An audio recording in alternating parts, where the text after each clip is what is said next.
ഇടതുപക്ഷ ജനാധിപത്യ മുന്നണിയുടെ ക്യാപ്റ്റനായിരിക്കുന്ന ശ്രീ പിണറായി വിജയൻ അദ്ദേഹം രാഹുൽ ഗാന്ധിയെ പരസ്യമായി വിമർശിച്ച അതേ ദിവസം തന്നെ ഈ കോട്ടയത്തു നിന്ന് ഉയർന്ന ശബ്ദം വ്യത്യസ്തമാണ് എന്നുള്ളത് നിങ്ങൾക്കെല്ലാവർക്കും അറിയാമല്ലോ.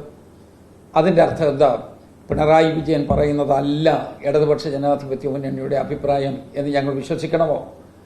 അല്ലെങ്കിൽ ശ്രീ പിണറായി വിജയൻ അത് അംഗീകരിക്കണം. അപ്പോൾ സ്വാഭാവികമായും ഇതുപോലുള്ള സംഭവങ്ങൾ ഇതിനു മുമ്പ് ഉണ്ടായിട്ടുണ്ട്. റബ്ബർ വിലയെ സംബന്ധിച്ച് ഒരു തർക്കമുണ്ടായതിൻ്റെ അടിസ്ഥാനത്തിൽ പാലാ സമ്മേളനത്തിൽ വെച്ച് പിണറായി വിജയൻ പരസ്യമായി ശാസിച്ചത് നിങ്ങളെല്ലാവരും കേട്ടതാണ്.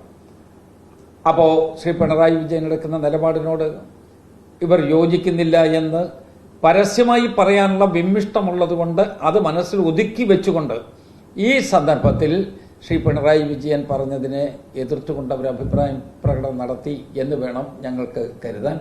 ഇത് മാർക്സിസ്റ്റ് പാർട്ടിയാണ് ആലോചിക്കേണ്ടത്. ഇടതുപക്ഷ ജനാധിപത്യ മുന്നണിയുടെ സ്ഥാനാർത്ഥിക്ക് വേണ്ടി രാവും പകലുമില്ലാതെ നടക്കുന്ന, അതിനുവേണ്ടി കഷ്ടപ്പെടുന്ന മാർക്സിസ്റ്റ് പാർട്ടിയുടെ പ്രവർത്തകരും ഇതിനെക്കുറിച്ച് ആലോചിക്കണം എന്നാണ് ഞങ്ങളുടെ അഭ്യർത്ഥന.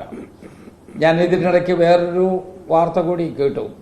ഞാനതിൻ്റെ ഒതൻറ്റിസിറ്റി എന്താണെന്ന് പരിശോധിക്കുന്നില്ല.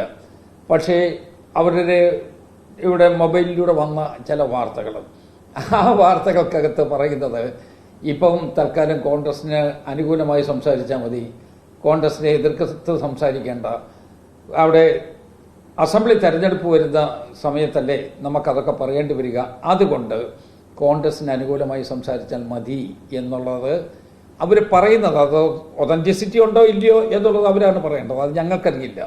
പക്ഷേ അങ്ങനെയുള്ള ചില മെസ്സേജുകളും സർക്കുലേറ്റ് ചെയ്തിട്ടുണ്ട്. അതിൻ്റെ അർത്ഥം അട്ടർ കൺഫ്യൂഷനാണ്. ഇടതുപക്ഷ ജനാധിപത്യ മുന്നണിക്കകത്ത് ഞങ്ങൾ കാണുന്നത് അട്ടർ കൺഫ്യൂഷനാണ്. അവർക്കിപ്പോഴും അവരെവിടെ നിൽക്കുന്നു എന്നതിനെക്കുറിച്ചൊരു തിട്ടമില്ല. ആ രൂപത്തിൽ അവർ കൺഫ്യൂസ്ഡായിട്ട് മുന്നോട്ട് പോകുന്നു എന്ന് വേണം മനസ്സിലാക്കാൻ.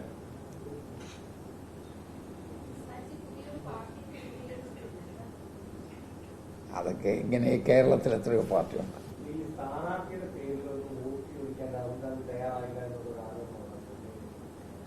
പറഞ്ഞല്ലോ, സ്ഥാനാർത്ഥി അവിടെ വെച്ച് ഹെലിപ്പാഡിൽ വെച്ച് തന്നെ സ്ഥാനാർത്ഥിയെ ഇൻട്രൊഡ്യൂസ് ചെയ്ത് സ്ഥാനാർത്ഥിയെ കെട്ടിപ്പിടിച്ച് അത് കഴിഞ്ഞ് ഇവിടെ ഈ മൈതാനത്ത് വെച്ച് മൈതാനത്ത് നിന്ന് സ്ഥാനാർത്ഥിയുടെ പേര് തന്നെ അദ്ദേഹം പറഞ്ഞു.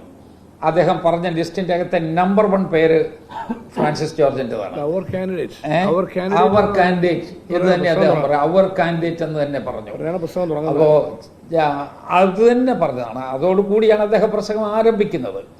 അതിനുശേഷം അവിടെ വന്ന് സത്യം പറഞ്ഞാൽ നമ്മളുടെ ട്രാൻസ്ലേഷന് വേണ്ടി വേറൊരാളിനെ നിയോഗിച്ചിരുന്നത്.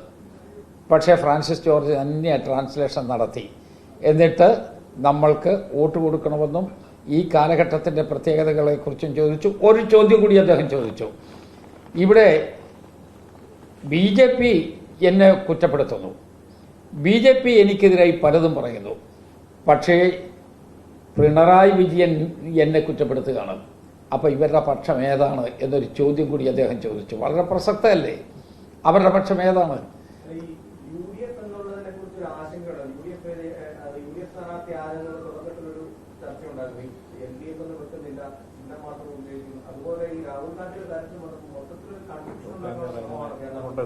ആ കൺഫ്യൂഷൻ ഒന്നും നടക്കില്ല. അത് അവർക്കുള്ള കൺഫ്യൂഷനാണ്. ജനങ്ങൾക്കൊന്നും ഒരു കൺഫ്യൂഷനുമില്ല.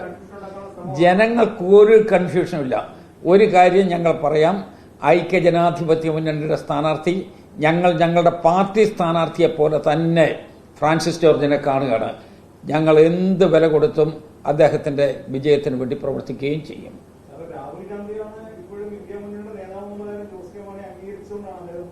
അങ്ങനെയാണെങ്കിൽ അദ്ദേഹം ഇന്നലെ രാഹുൽ ഗാന്ധിയെ വന്ന് കാണണ്ടേ?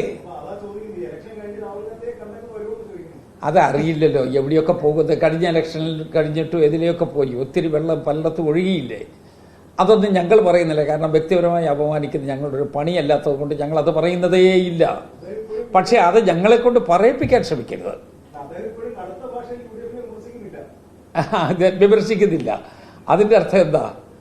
ഒരു ചാൻസ് അദ്ദേഹവും നോക്കുന്നുണ്ടാകാം. അതവിടെ നിന്നോട്ടെ. അതല്ല അതവിടെ നിന്നോട്ടെ. ഞങ്ങൾ അതിനകത്തൊന്നും അഭിപ്രായം പറയുന്നില്ല. അങ്ങനെ ആ നിലയിൽ പോകട്ടെ. പക്ഷെ ഒരു കാര്യമുണ്ട്, ഐക്യജനാധിപത്യ മുന്നണിയുടെ സ്ഥാനാർത്ഥിയുടെ പ്രചരണം ആരംഭിക്കുന്ന സമയത്ത് ഇവരെല്ലാ രംഗവും കൈയടക്കിയിരുന്ന സന്ദർഭങ്ങളിലാണ് അവിടുന്ന് സാവകാശമായിട്ട് ഞങ്ങളുടെ മുന്നണി പ്രവർത്തകരുടെ, മുന്നണി ലീഡർഷിപ്പിൻ്റെ, ജനങ്ങളുടെ പരിപൂർണമായ സഹായത്തോടു കൂടി ഞങ്ങൾ അടിവെച്ച് മുന്നോട്ട് നീങ്ങിയതാണ്. വമ്പിച്ച ജനമുന്നേറ്റത്തിലേക്കത് വരികയും ചെയ്തു. തെരഞ്ഞെടുപ്പിന് ഏതാനും ദിവസങ്ങൾ മാത്രമല്ലേ ഉള്ളൂ. അപ്പോഴേക്ക് ഗ്രൗണ്ടെല്ലാം നല്ല ക്ലിയറായി. ഒരു കാര്യം ഉറപ്പാണ്, ശ്രീ ഫ്രാൻസിസ് ജോർജ് നല്ല ഭൂരിപക്ഷത്തിൽ ജയിക്കും എന്നുള്ളത് ഞങ്ങളെക്കാൾ കൂടുതൽ ബോധ്യം ഇപ്പോൾ ഞങ്ങളെ എതിർക്കുന്നവർക്കാണ്.